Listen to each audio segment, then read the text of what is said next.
Only mode. Hello everyone, and welcome to our webinar called Building Community Capacity Through Coaching. My name is Stephanie Johnson, and I'm a community coach with the County Health Rankings and Roadmaps program. And I am joined today by Jan O'Neill, who will be helping to answer your questions, as well as sending out some links via our chat box throughout the webinar. Hi everybody, good to join you on this webinar. We're so excited to be joined by two ladies from the Joplin, Missouri area, Cathy Brown and Renee White. And today they're going to talk with us about their food equity team from Joplin, Missouri, and how they use coaching to prioritize where to focus food equity policies and programs, as well as build a more diverse partnership. So welcome, Cathy and Renee. Thank you, and good afternoon, everyone. Thank you. First, we'd like to acknowledge the important relationship that we have with the Robert Wood Johnson Foundation. The County Health Rankings and Roadmaps program is a collaboration between the Robert Wood Johnson Foundation and the University of Wisconsin Population Health Institute. This program is the result of the contributions of many partners, and you see them listed here. And thanks to the support of the Robert Wood Johnson Foundation, we currently have 4 Madison-based community coaches and 7 regionally based community coaches around the nation in the County Health Rankings and Roadmaps program. And we're all available to work virtually with communities. Our assistance is available at no cost to you. Community coaches provide community leaders with direct support to strengthen their capacity to advance health improvement efforts in communities. And our coaches use the County Health Rankings model, the Take Action Cycle, and the Robert Wood Johnson Foundation Culture of Health Prize criteria as frames for our guidance. What Works for Health, a database of evidence-rated strategies, and the Action Center content are practical tools that community members and coaches use to move from planning into action. And you'll find these orange boxes located throughout the Action Center, inviting you to contact us for personalized free help. This is the best way to connect with one of our community coaches. So please don't hesitate to contact our coaches if you need assistance with a tool or a question, or maybe just figuring out the next step in your process.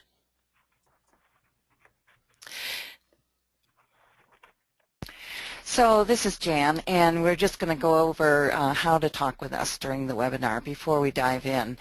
And you're probably familiar with this, but the GoToWebinar attendee interface is made up of 2 parts. On the left, you can see the viewer window where you'll see our screen throughout the presentation. And on the right, you can see the control panel, which is where you can interact with us. So please feel free to ask questions or share your thoughts and experiences with us via the control panel throughout our webinar today. And we'll be sure to leave time for your questions. Thanks, Jan. So here's a look at what we will be talking about today. We'll start with a brief overview of the County Health Rankings and Roadmaps program to set the stage for our topic. And then we'll spend time talking with Cathy and Renee about their experience with the coaching program. And we'll make sure to take time for your questions and help you think about all of the information in the context of your community. We're going to start by launching a rapid response poll and want to offer you the opportunity to take a moment and answer the questions that you'll be seeing on your screen.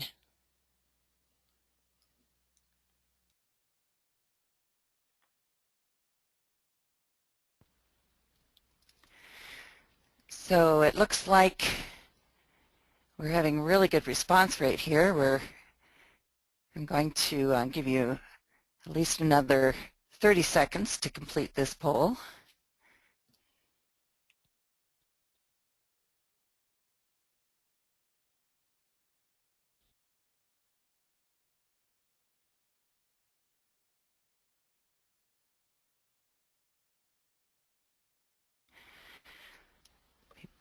So people are still voting. And I'm going to count down 3, 2, 1 and then close the poll. and we'll see what our results are. So 3, 2, 1, and let's share the poll results. So as you can see, we've got a pretty even split here. And what we're looking at here is about 50% of you are saying that the challenges, really what we call work together challenges, have to do with engaging stakeholders from different sectors. And that's a big focus of our coaching program.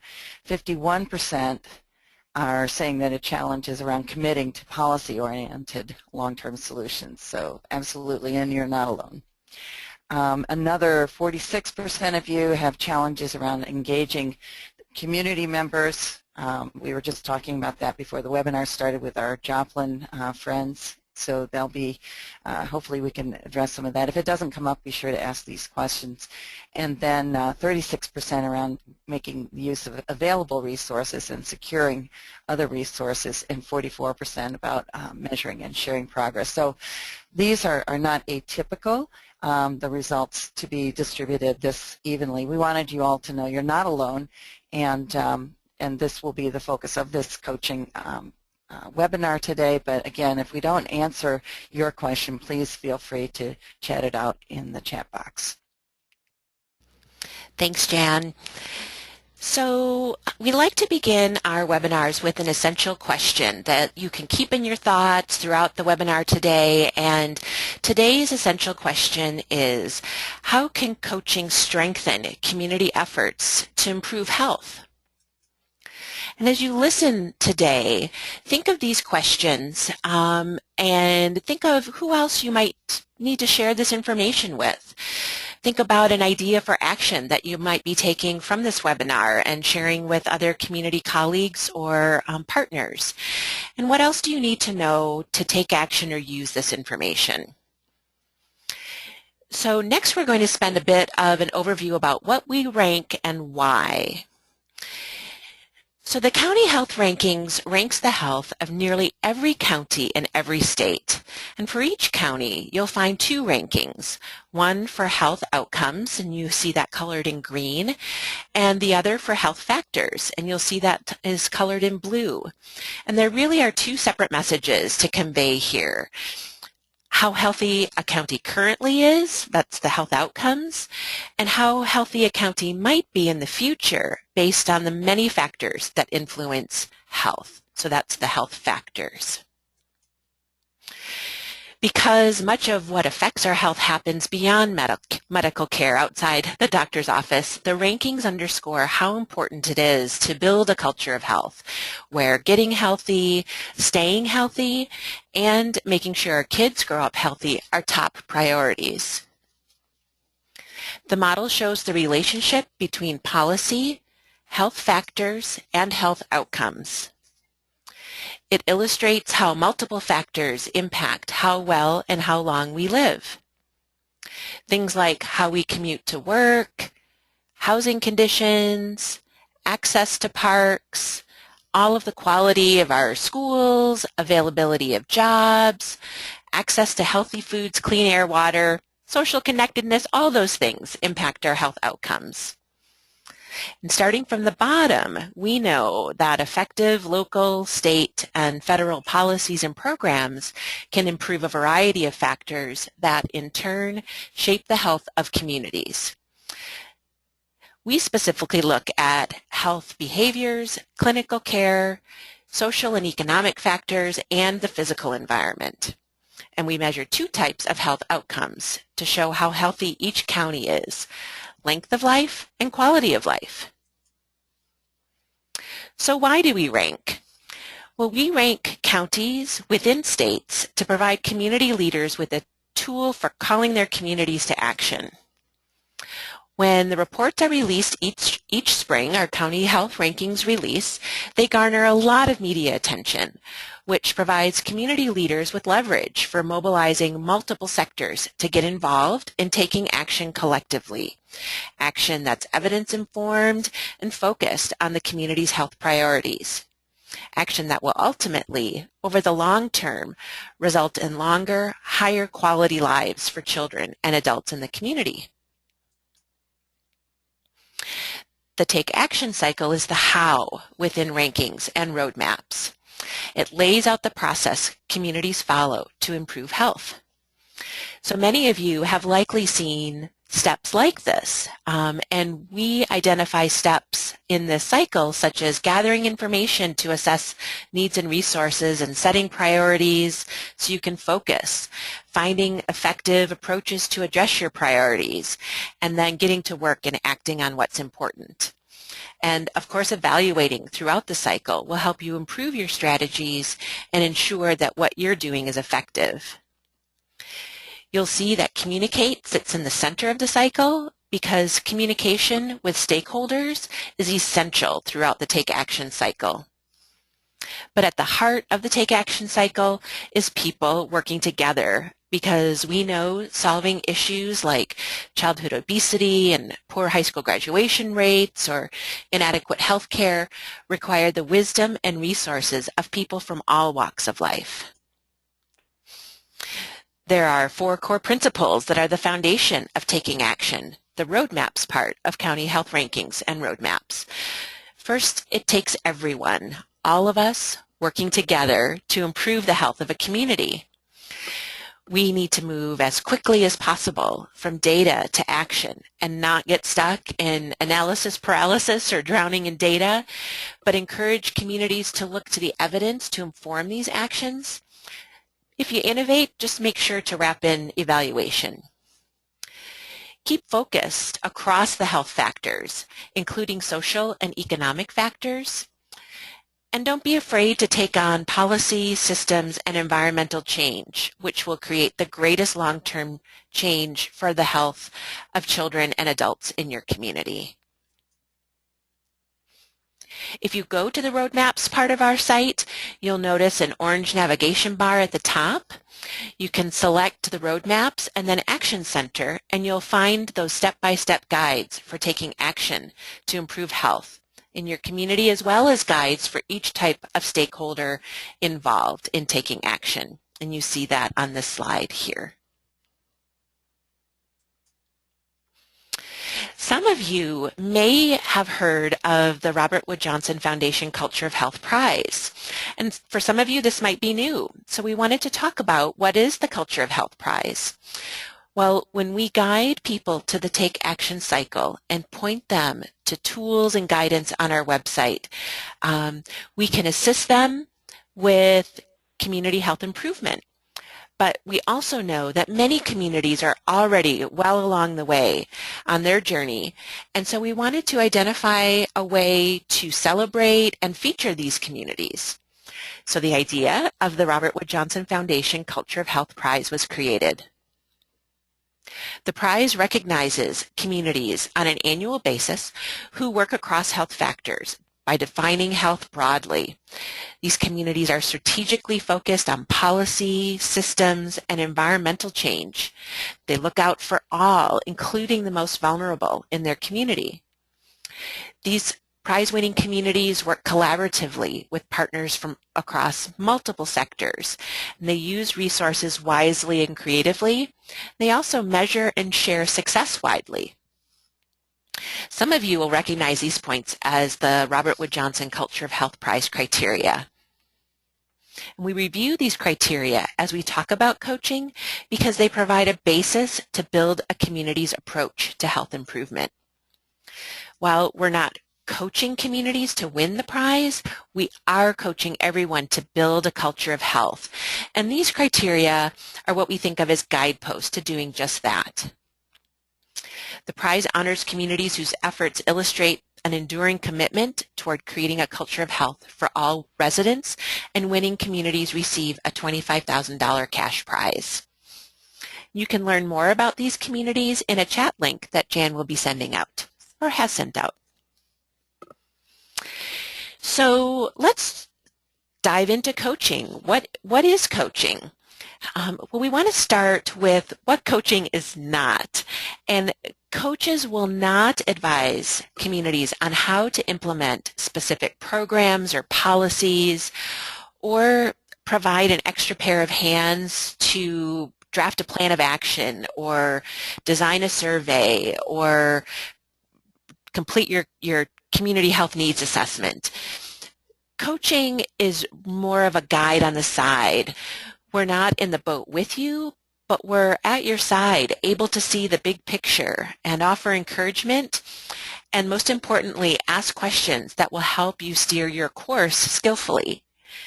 In other words, coaches invite participants to explore ideas and questions. We explore tools and resources versus telling what communities to do. And we do this over a period of time, and that time frame is really based on the complexity of the coaching goal. We use distance technology with a small team, maybe 4 to 5 people, who can then carry that learning back to the larger community.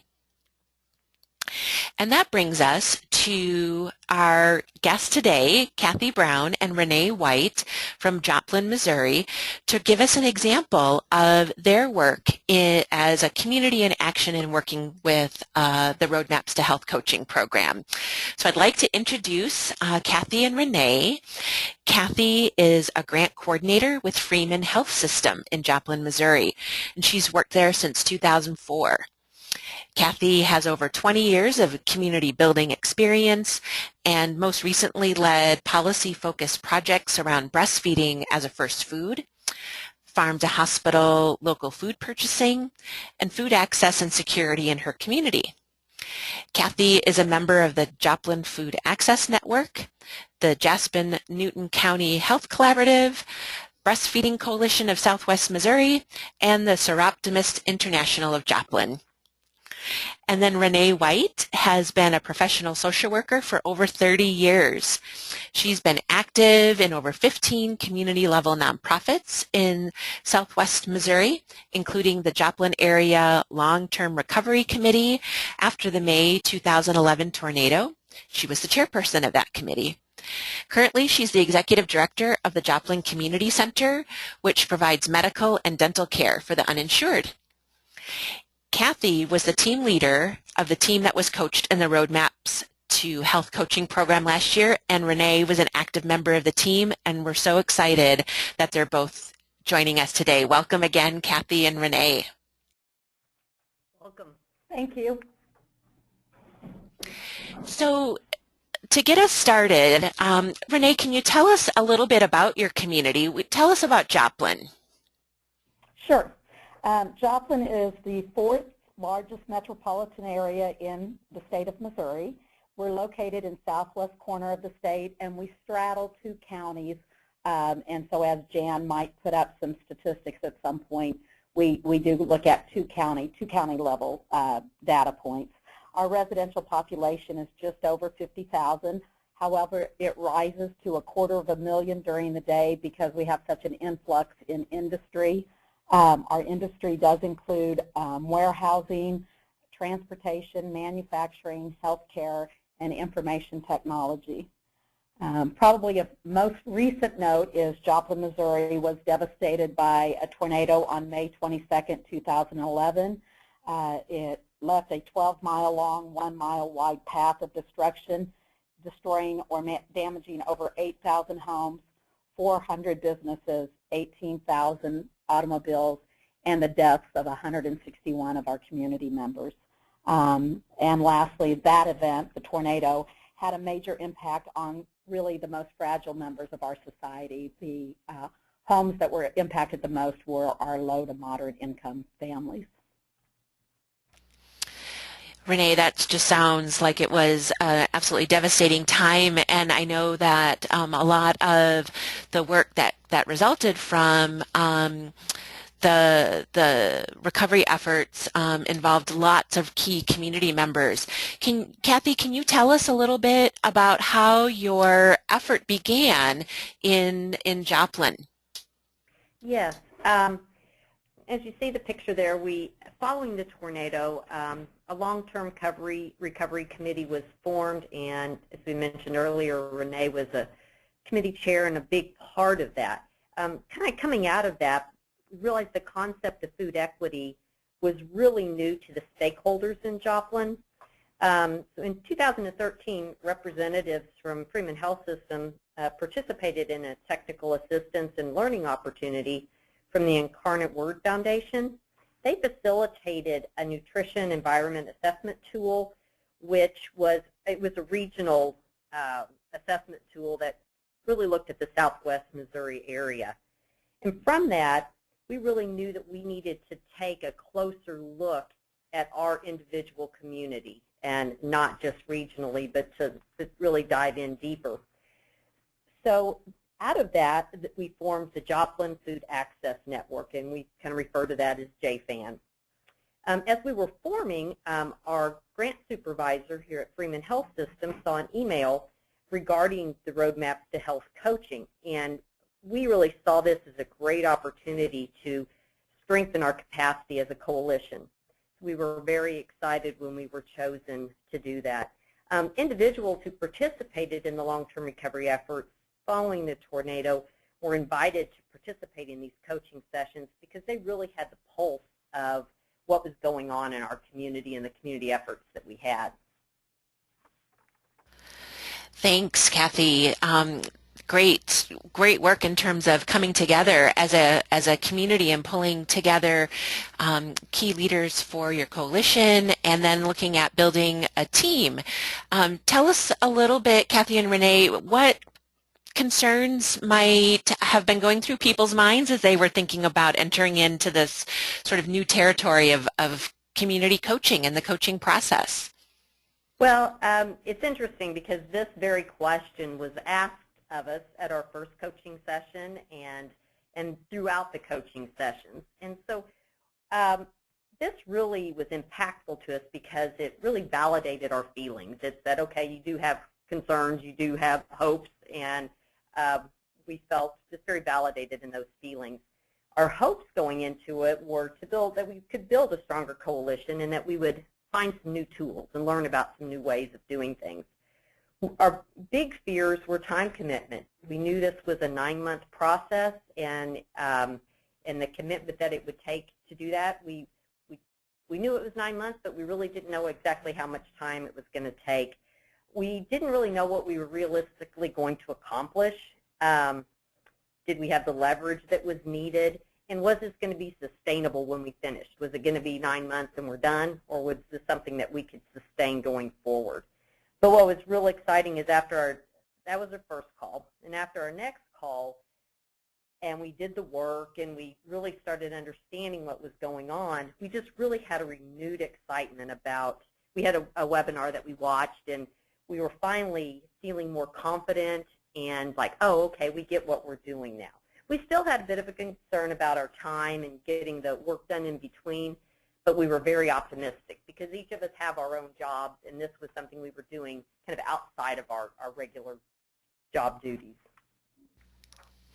Sure. And one of the things that I heard you say is that your coaching process was a 9-month process, and I wanted to share, we have some communities that have a little shorter timeline for their coaching process.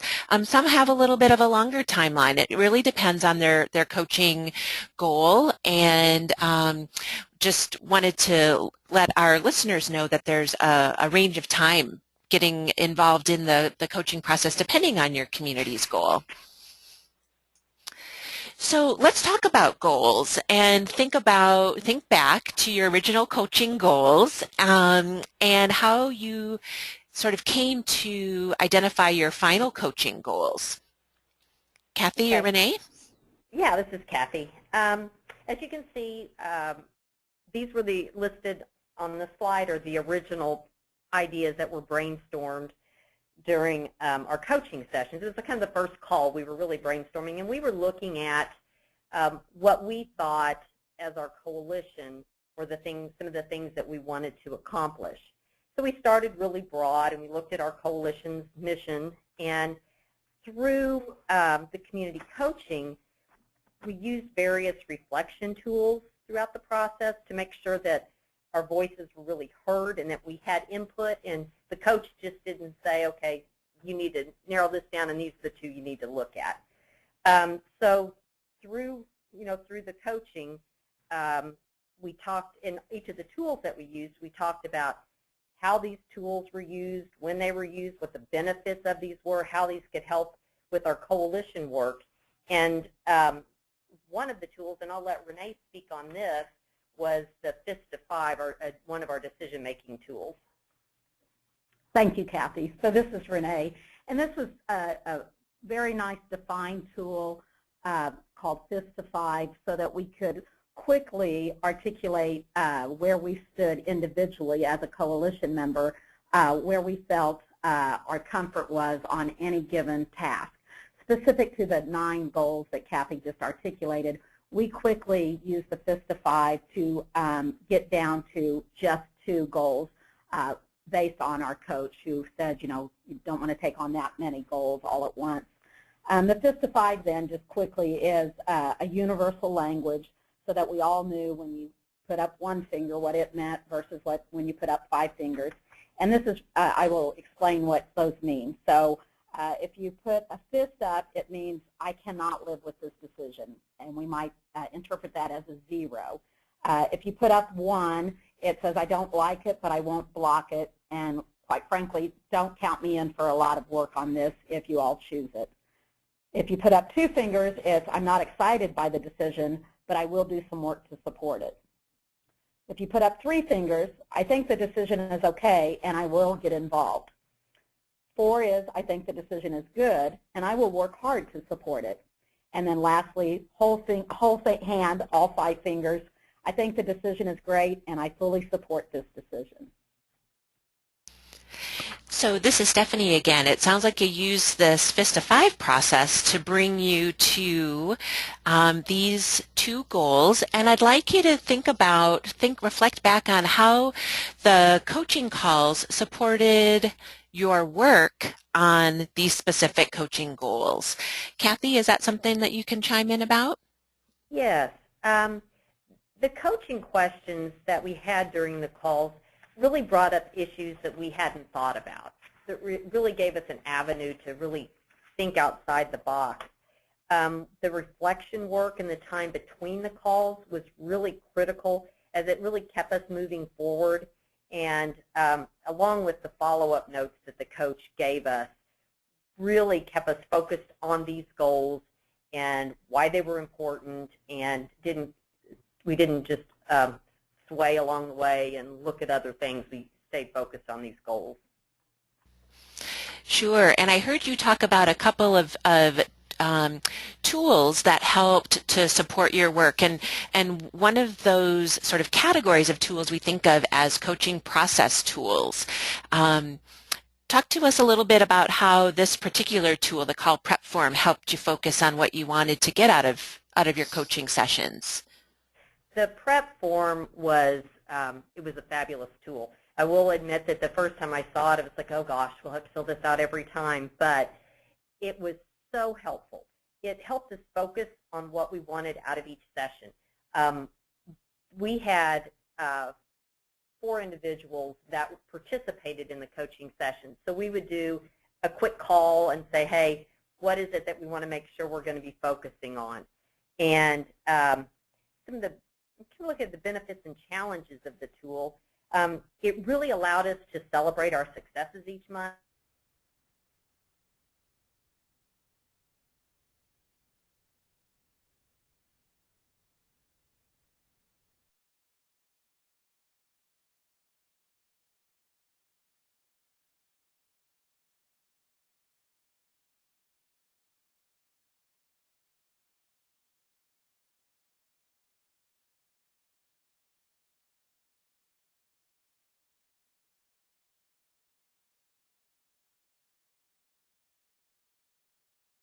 Focus on the different tools that we were using, and some of the challenges that we had with what we were wanting to do was finding a community food access assessment tool. So we put that on here. This is what our challenge is, so that we knew we were going to be focusing on that on the next call. Thanks, Cathy. I just want to acknowledge that we had a bit of a technical problem, and so I apologize if some of you missed the audio.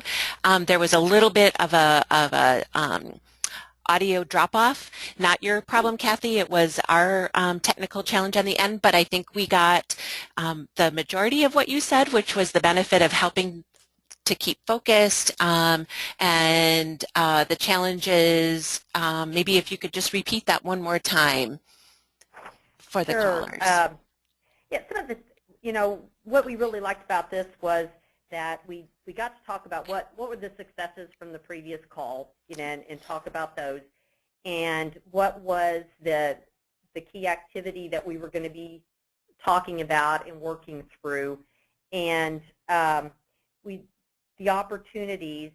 We talked about what are the implications for our work as a partnership and as a team. What's that going to do for our coalition? And our challenge in this particular session was that we were looking to find a community food access assessment tool. So we knew that that was one of the things that we wanted to find out within our next coaching session. Thank you for recapping that. One of the parts of the coaching process is also to provide some follow-up notes. What would you say, Cathy, were some of the benefits that you found of receiving the follow-up notes from your coach?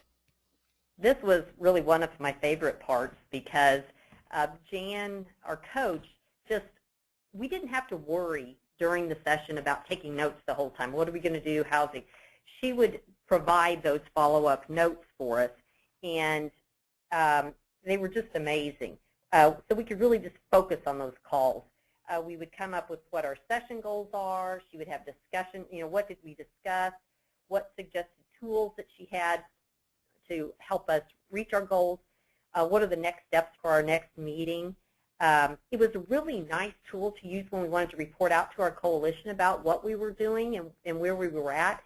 We had that document with us. And team members didn't fall behind. There's always a time when someone is sick or an emergency happens and they're not able to participate on the call. So this gave them a way to not fall behind on what we were doing each week or each month.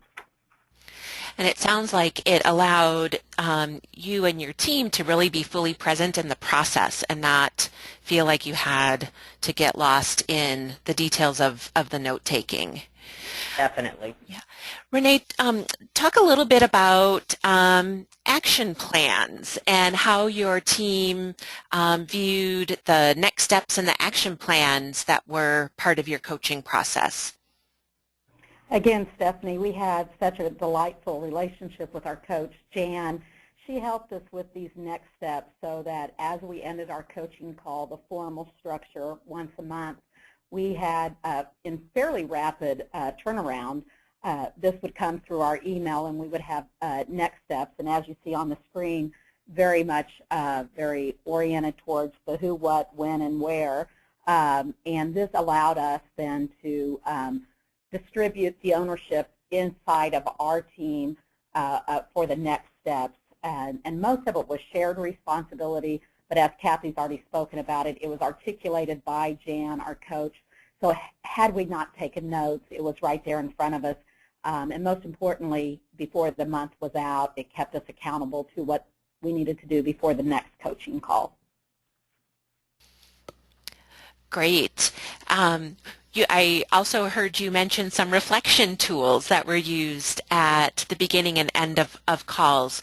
Talk a little bit about how you use them, how they were helpful, and maybe if you've used this tool in your work with community in a broader way.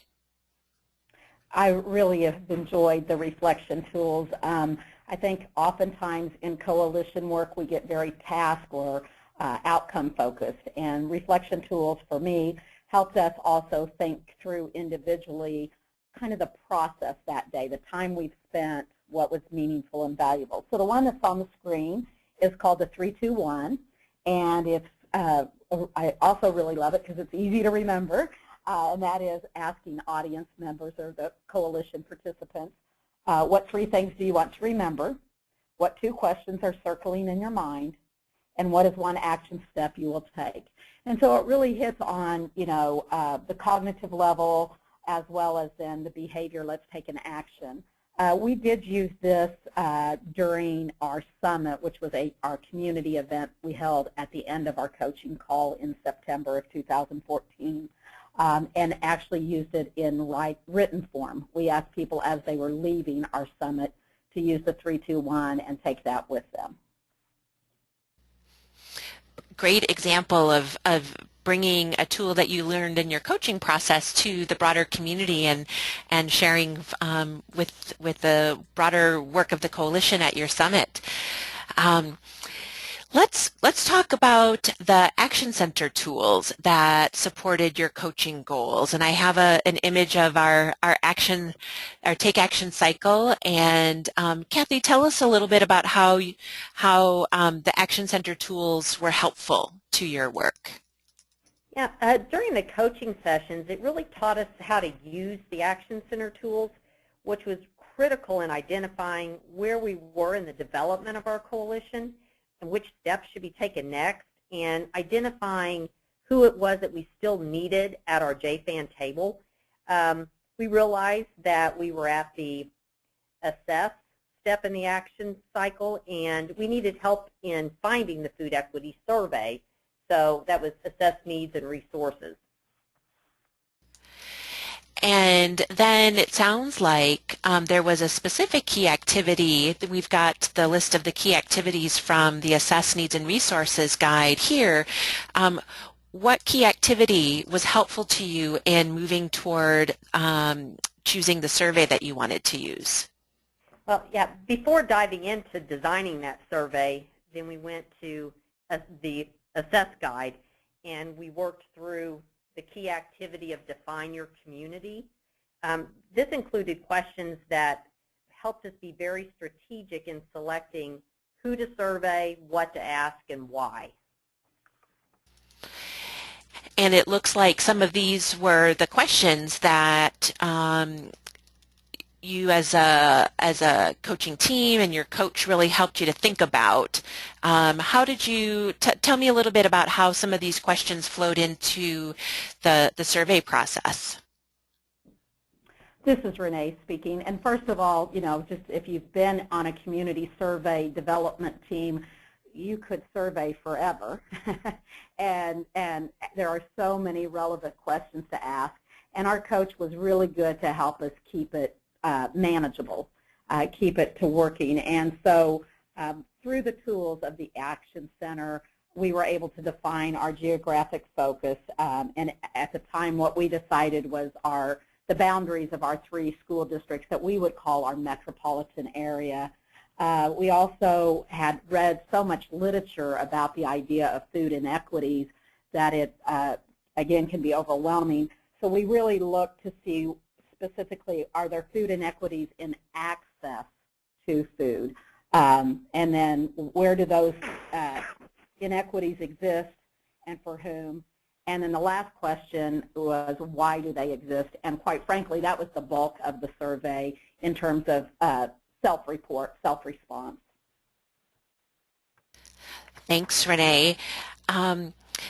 One of the things that we wanted to share was the specific information about the food access assessment tool that you found and how you use that in your work. Can you talk a little bit about what your process was? As Cathy had said, we knew the USDA had previously a template for the assessment, and Jan, our coach, had directed us to that. And we looked through that USDA website and really based on our prioritization previously, based on saying what's a manageable instrument, we took pieces of the USDA template and put it together.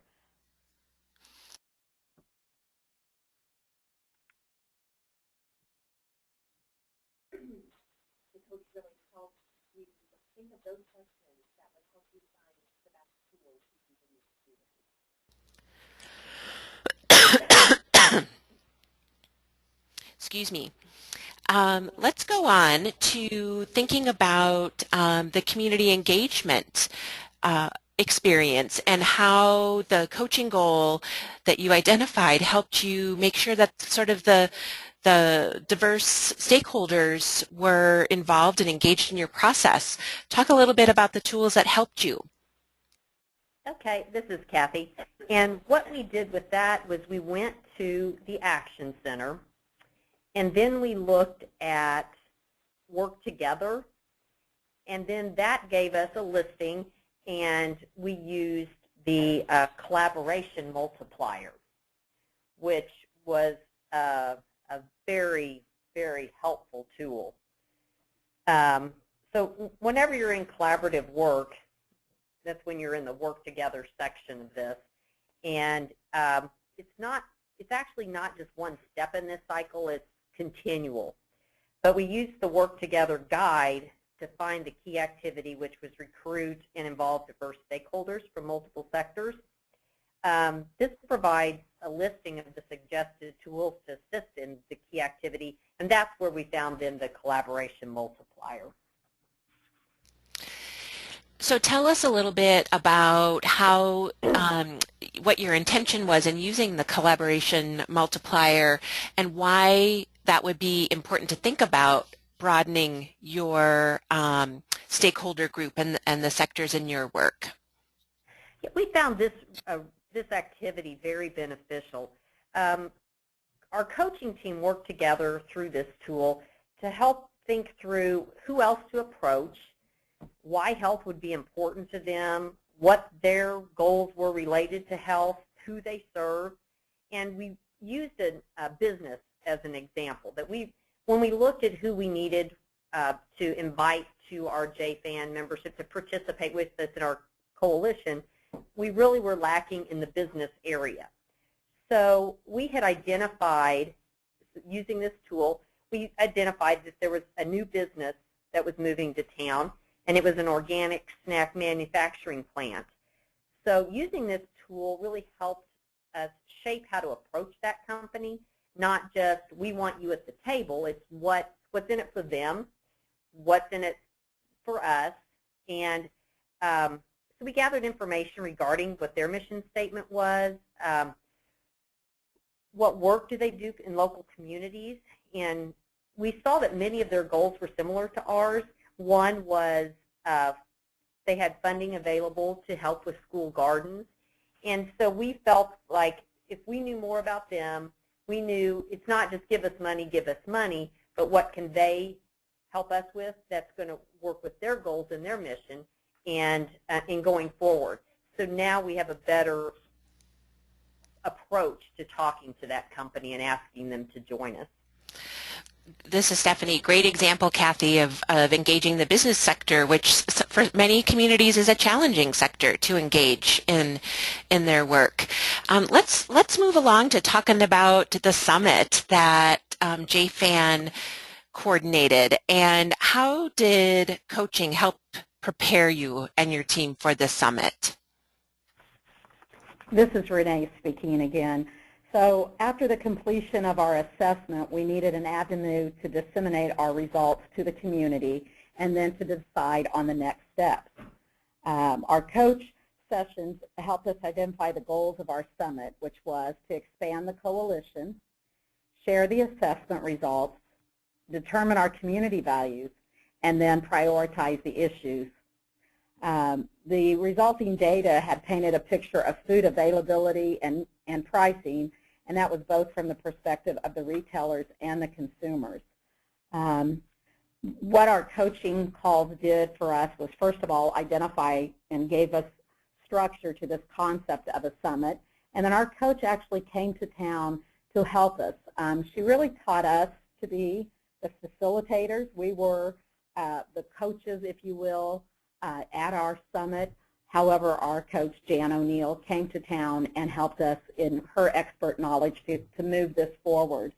And so what we did at our summit was we brought new members to JFAN in addition to identifying our priority issues, which we decided were lack of knowledge to increase consumption of healthy foods and children not eating healthy in the school system. So this is Stephanie again. It sounds like the emphasis at the summit was really to prioritize the issues of what you were going to be choosing to implement. Is that correct? That is correct. And one of the key activities that I recall learning that your community implemented at this summit was something that was found in the focus on what's important, and this particular activity of determining process that you'll use to select priorities. Can you talk a little bit about how community values played into that prioritization process? Absolutely. I remember our summit was in September, and I remember by July or so, our coaching calls were focusing at this level, which I think was a very healthy sign for our coaching calls, that when you're trying to impact community issues and problems, that you also must be cognizant of your community values. And so, again, Jan, our coach, taught the four of us to then go into our summit and do this value clarification and frames of reference, which is a tool in the action cycle. And what we did then as the four team leaders is we took our coalition through the process of value clarification.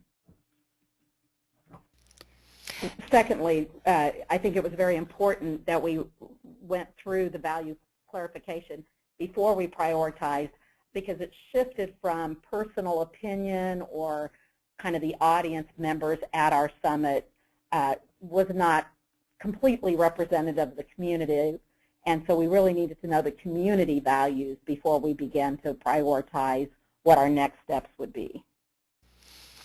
Thanks for sharing that, Renee. It's really important to make sure that all the voices are heard and represented, and it sounds like you really took that to heart using the values clarification exercise. Cathy, I have a slide up on the screen now that's an example of the affinity process diagram, and you use this in your summit. Can you talk a little bit about that process and how you used the affinity diagram? Yes, I felt this was just so very interesting, and I think everyone that attended the summit really enjoyed this particular activity. Well, we started off by, we had a focus question, and we based that on what we learned from our JFAN assessment, and that was, what are the top 5 food access issues in Joplin? So we were divided up into small groups, and individually, we would silently brainstorm on sticky notes, one idea per note. So you just do it really quick, write it on a sticky note, what are your ideas? So then the individuals would take the top 5 individuals, or in the top 5 ideas that they had, and they would put those sticky notes on a flip chart. Then at this point, no one's talking, and the individuals would go up to the flip chart and you have all these sticky notes all over it, and they're moving the sticky notes into like groups. So then, as a group, they would start discussing the names of each of the categories, and they would eliminate any duplicates, and then they would name the group. So you see this as unhealthy food choices in schools, healthy grocery stores. So we were able to put them in common groups.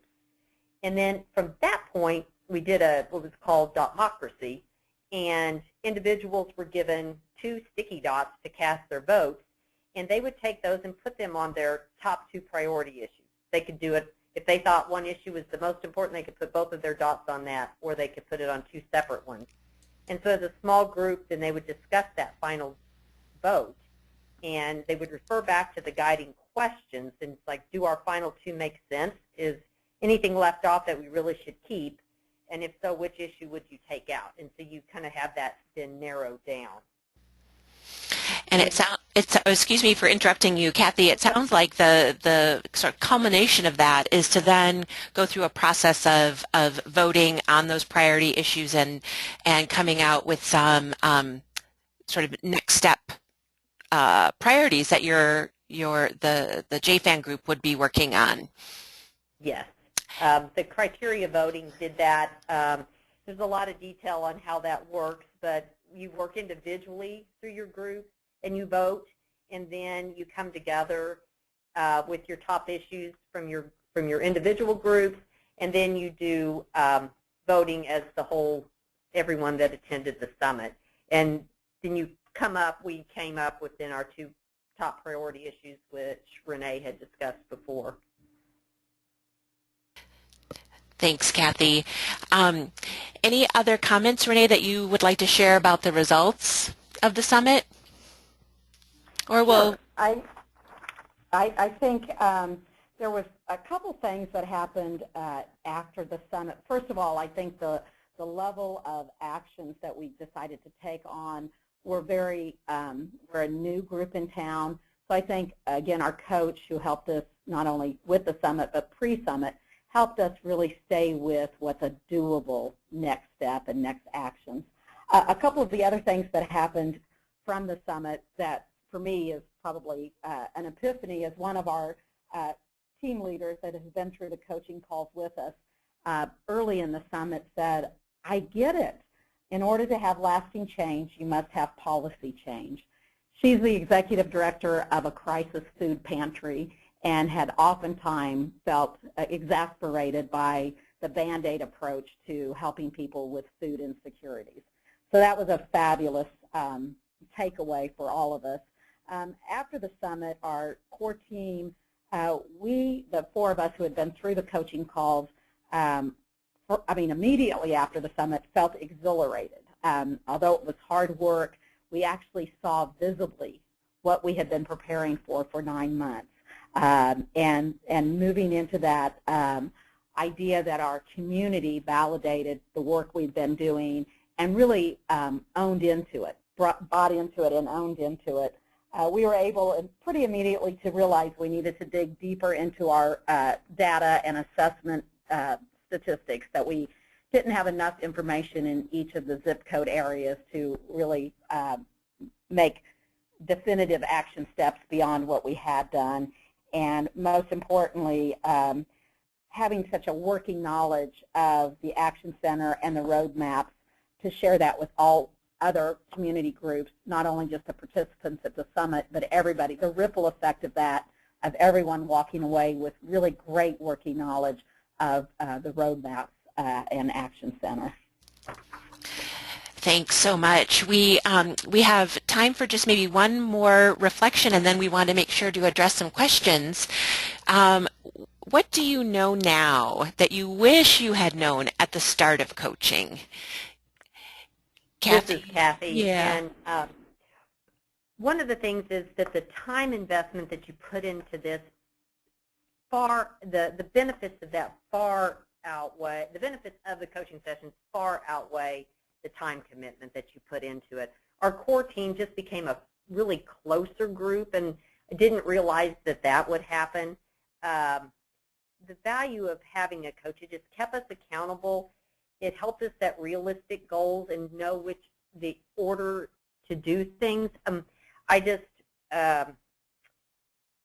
like any tips that I actually would have was, this was so beneficial and it was so helpful to our community that you really need to make sure that you commit to setting aside time for the monthly calls and the work between the calls, and to select those who can commit to this time frame and really have a strong commitment to the work you're doing.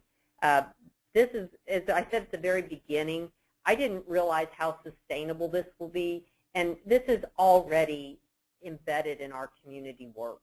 It's I just see it everywhere, or not everywhere, but I just see it growing throughout our community.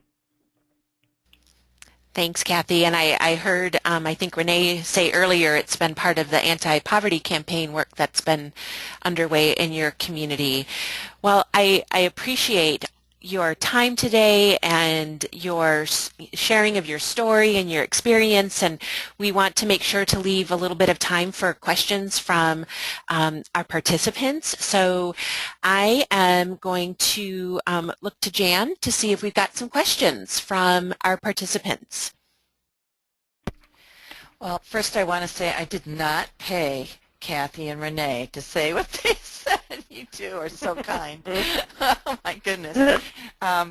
You know, and I'll just say this, that a large part of coaching success has to do with the team or the individuals that really want to be coached. And so their willingness to lean into the learning and invest their time in this was a key success factor, I would say, and their willingness to take the tools and apply it elsewhere. We do have some other questions here, and one of them has to do with what's the difference between health coaching and community coaching, and you know, the kinds of coaching goals that we talk about. Do you want to take a run at that, Stephanie, or? Okay. Sure. Well, health coaching is a discipline that really focuses on individuals and helping individuals look at their health behaviors and providing, I guess, more one-on-one focused strategies or suggestions to help make healthier choices.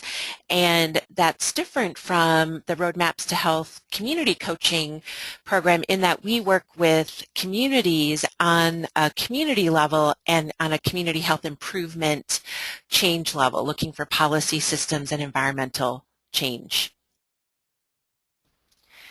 Great. Thank you very much. That's very clarifying. We have another question. Is coaching a free service offered through the foundation or something that organizations pay for?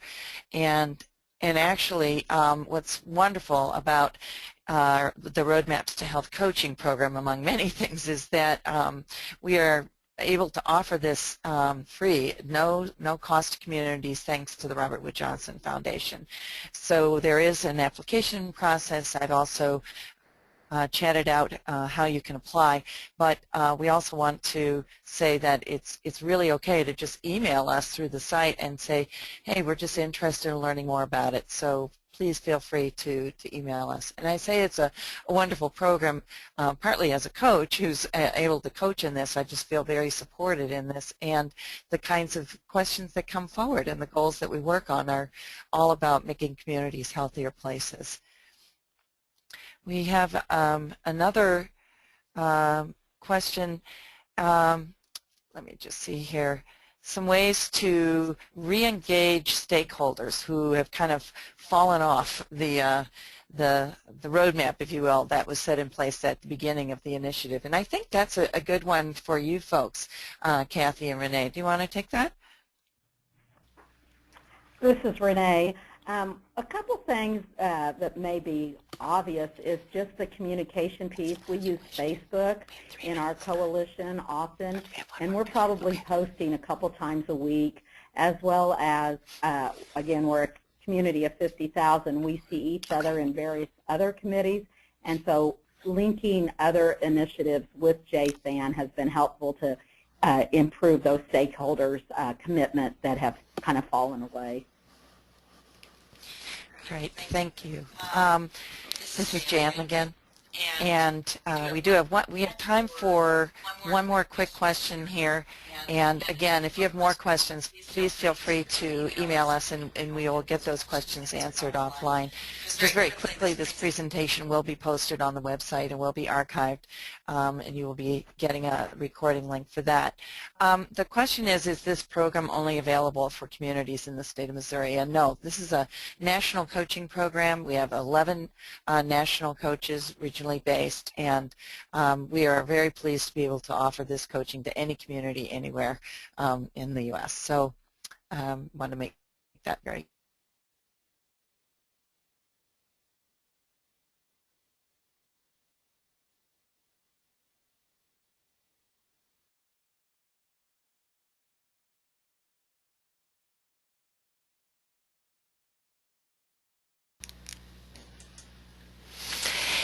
So we would like to stay connected with you. You can reach out to us on Facebook and Twitter or join our e-newsletter. We want to leave you with the reflection questions that we started our webinar with today. thinking about who else to share this information with, feel free to check back on the webinar links for the archived webinar. You can share that with colleagues. Ideas you're taking to maybe put into action in your community, and who else do you need to know to take action and to use this information. Thank you again, most gratefully, to our presenters, Cathy Brown and Renee White. You've done a fabulous job explaining how coaching has helped strengthen your community efforts to improve health, and we hope those on our call have some answers and maybe some new questions that will be part of your health improvement efforts. Have a great week, and thank you again for spending time with us today.